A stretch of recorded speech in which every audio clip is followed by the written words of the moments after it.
মুশফিকুর রহিম এবং মাহমুদুল্লাহকে ধুয়ে দিলেন দীনেশ কার্তিক।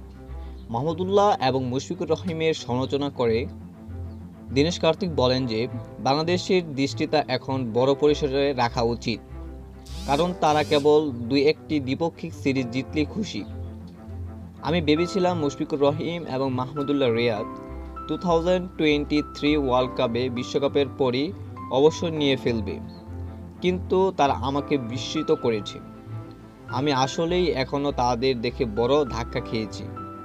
তারা 17 থেকে 16 বছর একসঙ্গে খেলেছে, কিন্তু দেশের জন্য কিছুই জিততে পারেনি। একই সঙ্গে মুশফিকুর রহিমের লম্বা সময় খেলার কারণে জুনিয়র ক্রিকেটাররা পর্যাপ্ত সুযোগ পাচ্ছে না বললেই মনে করেন দীনেশ কার্তিক। তাদের এত লম্বা সময় খেলোয়া মানায় না। মানে কি, যদি আপনি বলতেই থাকেন যে তাদের কোনো রিপ্লেসমেন্ট নাই এবং বারবার ব্যর্থ হওয়া ক্রিকেটারদেরকে খেলে যাক, তাহলে জুনিয়র ক্রিকেটারদের হৃদয় ভাঙা ছাড়া আর কিছুই হবে না।